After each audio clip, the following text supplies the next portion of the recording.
Hey guys, it's June 2021 here in Australia, and in the northern New South Wales tablelands it's very cold. So at this time of year I like to cook slow cook meals. They're easy to do, they're good to eat, they're nice and hearty, they warm you up. So we've got a neck of venison to cook tonight. It's actually a half a neck off one side. I cooked the other side a couple of weeks ago.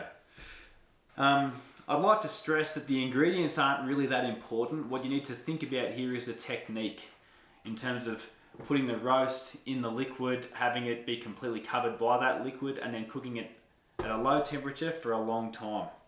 So we'll go over the ingredients here in a moment just for the sake of interest, but you can leave something out if you don't like it or put something else in if you really want to. It's not really that important. The other thing to keep in mind is once this is completely cooked, we're going to take the meat out of the braising liquid, and then we'll reduce that liquid down and have it become the sauce for whatever we serve it with. So there's always time at the end to adjust for seasoning, a bit of extra salt, pepper, or whatever else you might want to put in there to make it taste right to you. Anyhow, we'll go over the ingredients and then we'll cut this stuff up and then we'll get cooking.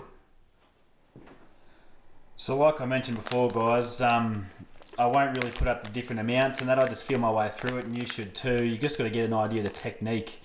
But in any case, here's the venison neck roast. It's boneless, so this is one side of his neck. I cooked the other side in the same way and it turned out nicely. It's still frozen, which is fine. It's going to go in the oven for a very long time anyway. I've got your basic stew casserole sort of vegetables: celery, carrot, onion, garlic. Worcestershire sauce is a go-to for this kind of meal for me. I like the richness that it adds. Tooheys Old, it's my favourite kind of beer to drink at any time of year really, but I suppose it's similar to Guinness, then it's a dark ale. If you don't like beer or putting beer in your cooking, then you can use a red wine or you can use anything else you like really. A bit of Grey Vox just adds a nice amount of richness and saltiness. This one here is pretty cool. I put it in everything at the moment. It's smoked chili salt. Now what we did is we grew a heap of chilies in our garden. I cut them in half, I smoked them on the Weber for about half an hour, I dehydrated them, and then I put them in a food processor with a stack of salt, and that's what we've got there. Some diced tomatoes, some prune juice, because it adds a little bit of sweetness and richness. It kind of knocks back the bitterness of the beer, I suppose. If you don't like prune juice, then you can use honey or maple syrup or anything else you might be keen on, and then your typical salt and pepper. Okay.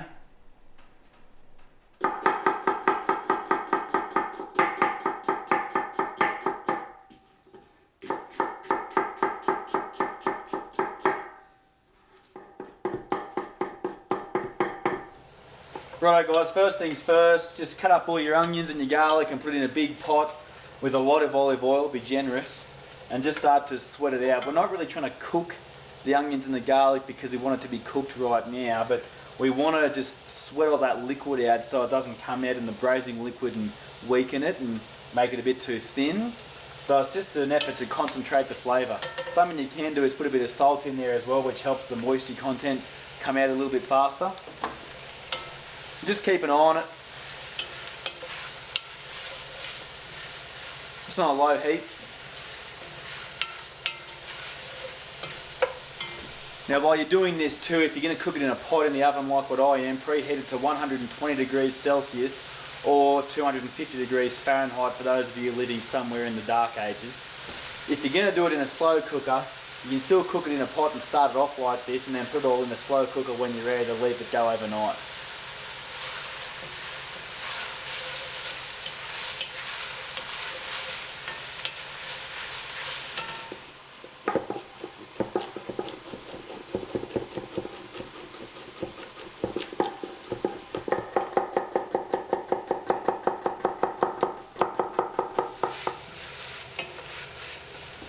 Guys, once again, everything's going to cook down in there anyway. It's going to cook for 10 hours or so, so you're not worried about stuff being undercooked or whatever.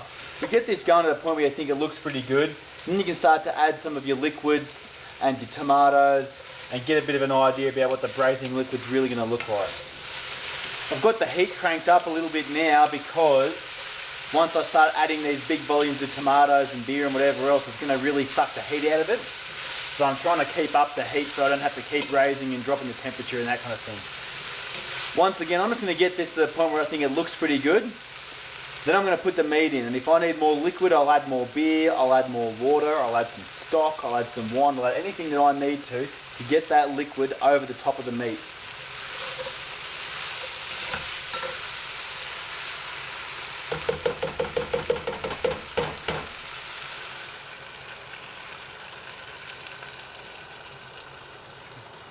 I know it seems a shame to give up a couple of beers for this, but it's well worth it.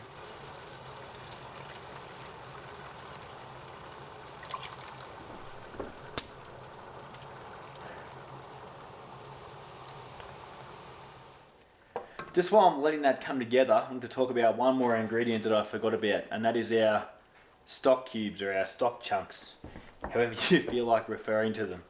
Something my wife and I really enjoy doing is making our own stock. So whenever we've killed some of our own domestic pigs that we run on our property, or our domestic lambs, or rabbits, or deer, or anything that we hunt, typically we'll keep a bunch of those bones and we'll make some stock.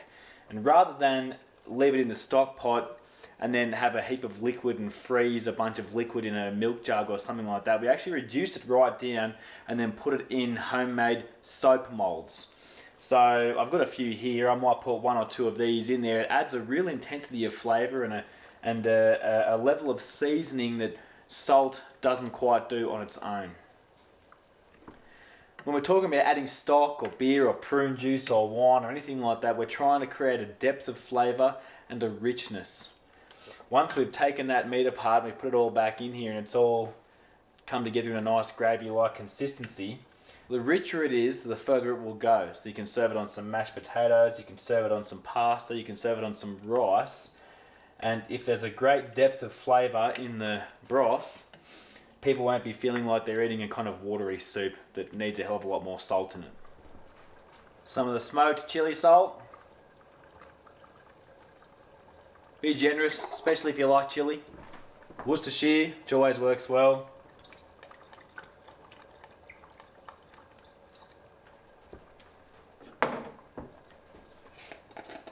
The gravy powder works to thicken it a little bit as well as add that saltiness and the richness that we've been talking about.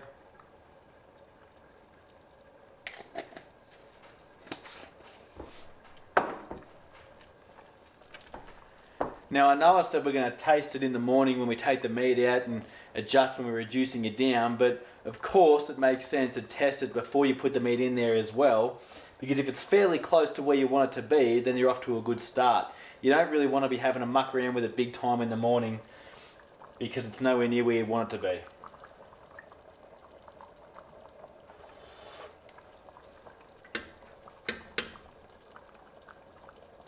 Not bad.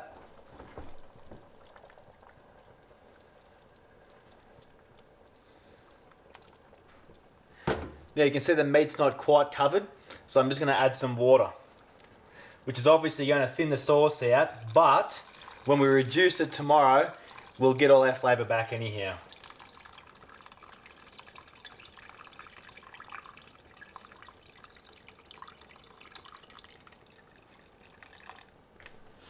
For the sake of letting it get off to a really good start, I like to bring it back up to a bit of a simmer after I put the meat in, especially when I put it in frozen. Now putting it in frozen, I'm doing it like this now because the first time I did this, I didn't get it out with enough time to properly defrost, so it was kind of an accident. But if you leave it in there for long enough, it doesn't really make much of a difference anyhow. Once it comes back up to a simmer or a boil, put the lid on, put it in your oven at 120 Celsius or 250 Fahrenheit, like I said, or put it all in your slow cooker.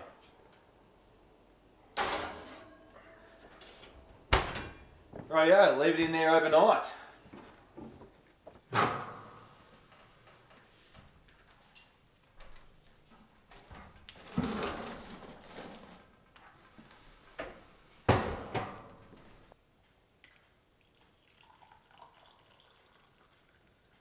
Okay, it's next morning. I've got myself a coffee.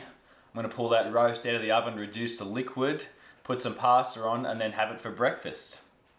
Sounds like a good idea. Let's get to it.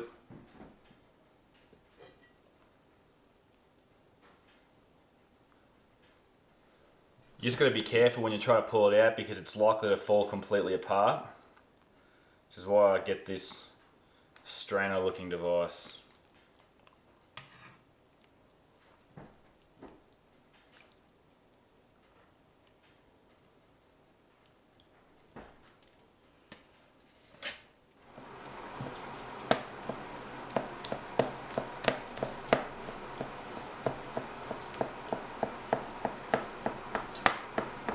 Okay, so I've turned the heat off.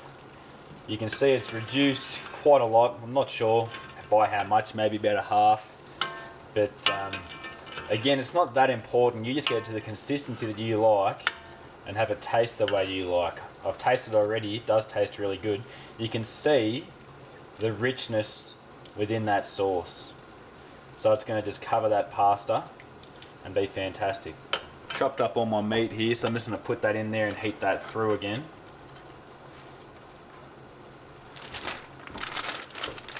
Pasta rolling.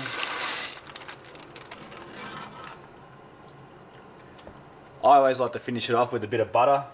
If you don't really want to put that much butter in there, then don't bother with it, but I really like to do it. In the meantime, just wait for your pasta to cook. I've got some sourdough in the toaster, and we'll plate it up here shortly and enjoy our breakfast.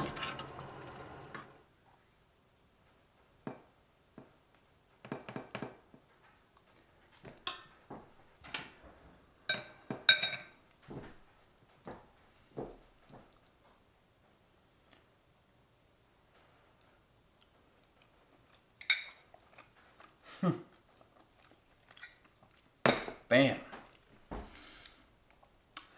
Look guys, obviously you don't have to eat it for breakfast if you don't want to. I just did it because it was convenient to leave it overnight. But either way, give the technique a go. Put some of those really tough mussels in a slow cooker or an oven for a long time with some really flavorful liquid, and you'll really enjoy the meals you get out of it. Cheers.